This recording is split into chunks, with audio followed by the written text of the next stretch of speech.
네, 안녕하십니까. 한손미술사의 문성준입니다. 오늘은 지난번 시간에 이어서 르네상스에 이어서 바로크라는 시간에 대해서 말씀을 드려보도록 하겠습니다.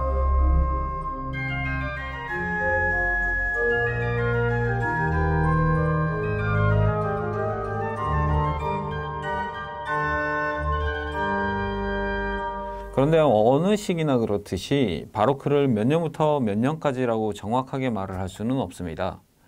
보통 식스투스 5세가 로마를 개축, 그러니까는 재건축이라고 해야 될까요? 로마 도시계획 같은 것들을 하거든요. 그러했던 시기였던 1585년부터 그리고 루이 14세죠. 루이 14세가 죽는 1715년까지를 바로크로 보는 경향이 많이 있지만 꼭 그것만은 아닙니다. 보통은 뭐 그렇게 보지만 많은 사람들이 바로크라는 시기를 언제부터 언제까지라고 말을 할 때 상당히 이견이 많이 있습니다. 그래서 저희가 몇 년부터 몇 년까지를 바로크다라고 말씀을 드리기는 조금 힘들 것 같고요. 그저 바로크의 특징, 그리고 그러한 바로크의 특징들이 르네상스 그림들과는 어떤 식의 차이가 있는지에 대해서 설명드리면서 바로크의 특징적인 예술 작품들과 그 시기를 한번 설명을 드려보도록 하겠습니다.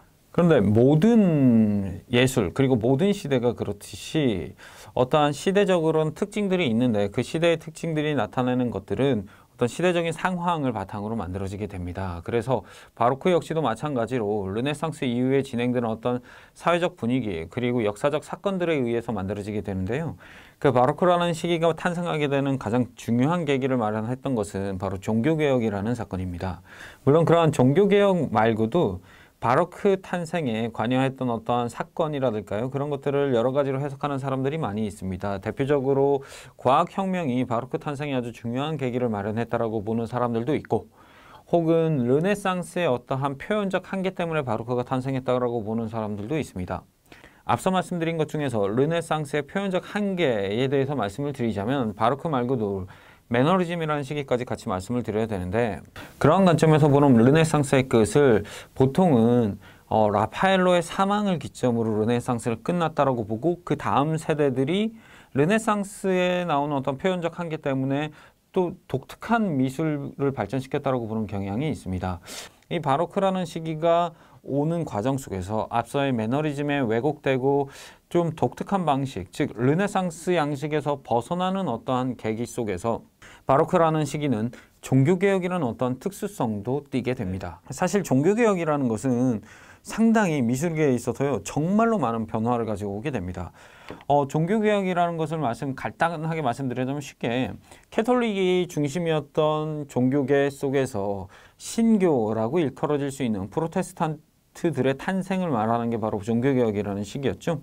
근데 종교개혁의 생각이 뭐였었냐 그러면 간단합니다. 우리가 교과서나 이런 데서 자주 배우죠. 면죄부나 뭐 이런 것들 때문에 타락한 카톨릭을 부정하면서 비판하면서 나타나는 게 루터의 95개조 이견서라든가 이런 것들처럼 그 프로테스탄트들이고 종교개혁이라고 알려져 있습니다.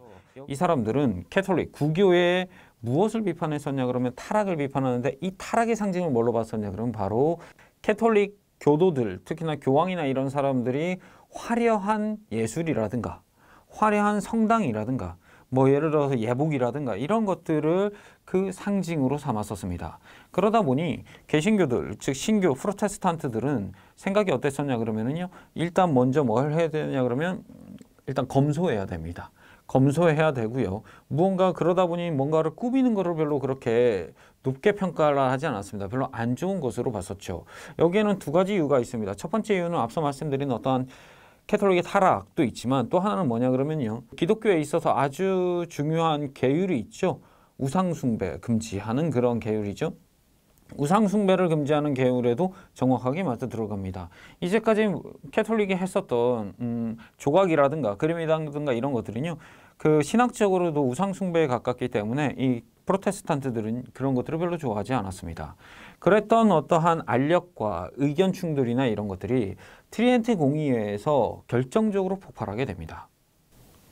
1545년부터 1563년까지 진행됐던 트리엔트 공의회에서는 그림을 그리고 조각을 하는 게 과연 우상숭배인가, 그렇지 않은가에 대한 논의가 이루어지게 됩니다. 그때 캐톨릭에서 독자적으로 그것을 결정해버리게 됩니다. 우상숭배가 아니라, 그림을 그리고 이러는 것들은 우상숭배가 아니라 그 하나님의 영광을 표현하는 것이다. 쉽게 말해서 이렇게 결정을 해버리게 되죠.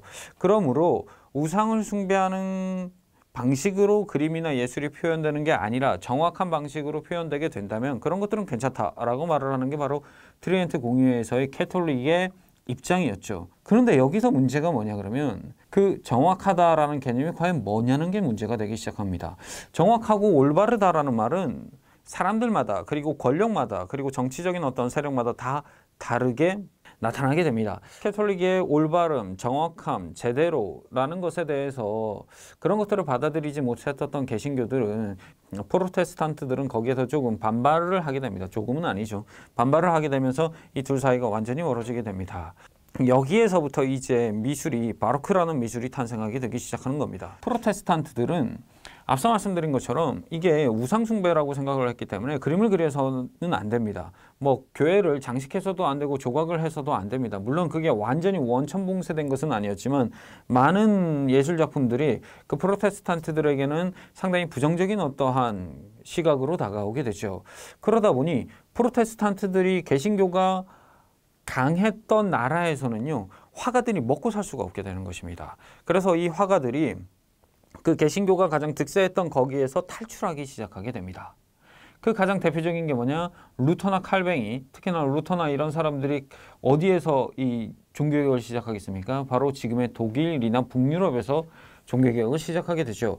그래서 북유럽에 있었던, 독일이나 북유럽에 있었던 예술가들은요, 더 이상 거기에서 살지 못하고 각각 다른 나라로 뿔뿔이 흩어지게 되게 됩니다. 그 중에서도 이 화가들이나 예술가들이 가장 선호했었던 지역이 어디냐?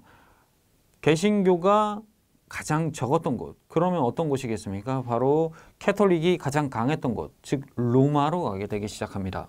그렇게 로마로 가게 됐던 가장 대표적인 사람, 화가가 두 명이 있었는데 그게 누구냐? 바로 아니발레 까라치 그리고 까라바조라는 사람입니다.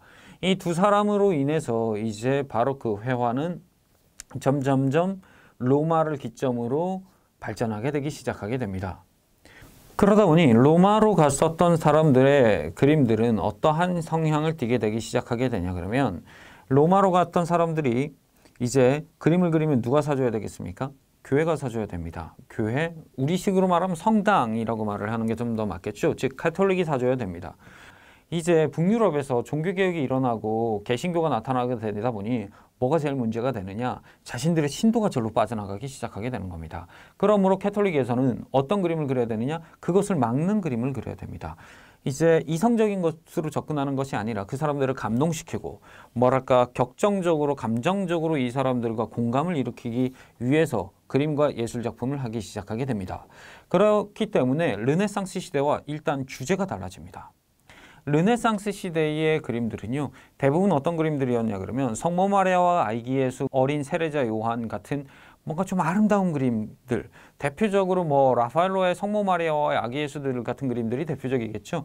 그러한 그림들이었다면 이제 바로크 예술이 되기 시작하면서는 캐톨릭이 신자들의 마음을 흔들어야 됩니다. 그렇기 때문에 그림들이 더욱더 격정적이고 감동적인 그림을 그려야 됩니다.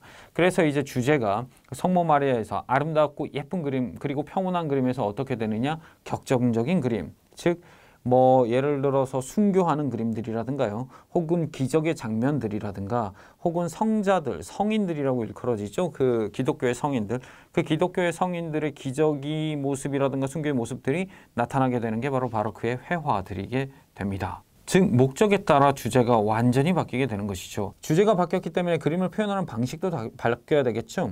바로크 시대가 되면은 이 사람들을 감동시켜야 되기 때문에 조금 더 격정적인 그림이 되기 시작하게 됩니다. 그러다 보니 그림도 그렇게 되지만 교회도 바뀌게 됩니다. 바로크 교회가 되면은 이제 사람들이요, 빠져나가지 못하게 하나로 뭉쳐야 됩니다. 그러므로 하나로 뭉치기 위해서는 어떻게 해야 되느냐? 그 신부님의 설교를 모든 사람이 다 같이 듣고 그것에 감동해야 됩니다. 그러기 위해서는 지금처럼 뭐 마이크로 가지고 뭐 할 수도 있는 것도 아니고 하기 때문에 그 신부님의 목소리가 모든 사람에게 잘 들릴 수 있도록 교회의 그 구조가 바뀌게 됩니다. 교회의 구조가 돔 형식으로 바뀌기 시작하게 되죠. 그러한 돔 형식 구조는요, 실제로 그 신부님들의 목소리를 아주 크게 확성기를 쓴 것처럼 울리게끔 만들어줍니다. 이제 음성적으로 사람들을 감동시키기 위해서는 그 신부님의 어떠한 설교 플러스로 하나가 더 되는 게 있습니다. 뭐가 될까요? 이제 파이프 오르간이나 그런 것들이 교회의 뒷면 혹은 옆면에 설치가 되죠. 그러면 이제 미사를 드릴 때 파이프 오르간을 연주하면 어떻게 되죠? 여기에 진짜 그 웅장한 소리가 교회 안에 가득 차게 되는 것이죠. 즉 이제 목적에 따라서 바로크 건축물들은요, 그 구조가 바뀌기 시작하게 되는 것이죠. 네, 실제로 1577년에 출간된 샤를 보르메오의 책을 보면, 교서라는 책을 보면요, 교서라는 것은 쉽게 말해서 그 교리들이나 이런 것들을 말을 하는 책이죠. 그 책을 보면 실제로 바로크 교회 양식들을 어떻게 지어야 된다라고 쭉 정리를 해놓습니다. 그래서 바로크 교회들을 가보시면은요, 로마나 이런 데 가보시면, 이탈리아에 가보시면 바로크 교회들이 많겠죠. 거의 대부분 비슷한 모양으로 만들어져 있습니다. 시대적 목적과 그리고 신학적 바탕을 통해서 만들어진 게 바로 바로크 건축 양식이죠. 그래서 토마스 호프만도 이렇게 말을 합니다. 이에 걸맞게 교회 공간 내부는 시야를 가로막는 것이 아무것도 없도록 하는 것이 바로크의 이상적인 예배 공간이 되었다라고 말을 하는 것이죠. 앞서 말씀드린 것처럼 모든 사람이 하나의 한 신부님의 목소리를 들을 수 있게끔 트여 있으면서도 동시에 그 울림이 들리게끔 하는 구조가 바로 그렇게 만들어진 것이죠. 근데 구조만 그렇게 만들어 놨느냐? 그냥 냅두면 그냥 썰렁하겠죠. 그렇기 때문에 거기다가 장식을 하기 시작하게 됩니다. 그래서 바로크 교회를 가보시면은요, 엄청나게 장식이 많습니다. 이것을 프로테스탄트, 즉 개신교회 교회들과 비교를 해보면 정확하게 다르다는 것을 알 수가 있습니다. 지금 우리나라에서도 그걸 확인할 수 있죠. 교회는 비교적 장식이 적습니다. 하지만 성당은 장식이 많은 이유가 그러한 어떤 신학적 바탕 속에서 만들어진 것이죠. 그래서 지금 보시는 사진에서처럼 바로크 교회는 엄청 화려합니다. 일단 지금 보시는 이미지는 산 안드레아 델라발레 교회의 내부인데, 이것은 제가 직접 찍어 온 사진인데요. 이 사진은 제가 무슨 색감을 보정하거나 이러지 않았습니다. 지금 제가 여기를 방문했을 때가 대략 한 5시 정도 됐었는데, 이 5시 정도 되니 태양이 이렇게 조금씩 저무는데 이 태양빛이 이 창문을 통해서 들어옵니다. 근데 그 창문이 약간 황금빛으로 이렇게 되어 있어요. 그러니까 이 황금색 빛이 교회 안에 가득 찹니다. 그러니 들어오면 정말 뭐랄까요, 정말 황홀할 정도로 거기에 황금빛이 가득 차 있는 것을 사람들은 볼 수가 있죠. 그런데 그런 황금빛 속에서 그냥 벽이 그냥 뭐 밋밋하게 되어 있는 게 아니라 지금 보시는 것처럼 온갖 그림과 온갖 장식과 온갖 조각들로 이게 다 꾸며져 있습니다. 그런데 꾸며져 있는 게 어떤 이야기로 꾸며져 있을까요? 당연히 성경에 나오는 이야기. 예를 들어서 산 안드레아 델라벨레라는 교회는 성 안드레아를 모시기 위한 성당이기 때문에 성 안드레아에 대한 내용들이 이렇게 그려져 있죠. 그런 것들이 바로 그 양식의 특징이죠. 그래서 바티칸 성당도 가보시면은요, 정말 크고 거대하고 화려합니다. 이게 이 사람들의 목적이었기 때문에 그렇죠. 사람들이 와서 감동을 해야 되니까요. 그래서 바로크 예술 작품들은요, 무척 격정적인 것들이 특징이 됩니다. 마지막으로 이 그림을 한번 보여드리도록 하겠습니다. 지금 보시는 이 4개의 조각상은 그 차이를 정확하게 보여주는 것입니다. 이 앞에 세 개는 르네상스의 조각상입니다. 첫 번째는 그 도나텔로의 조각상, 그리고 두 번째는 베로키오의 조각상. 베로키오는 레오나르도 다빈치의 스승으로도 유명하죠. 그리고 세 번째는 너무나 유명한 미켈란젤로의 다비드입니다.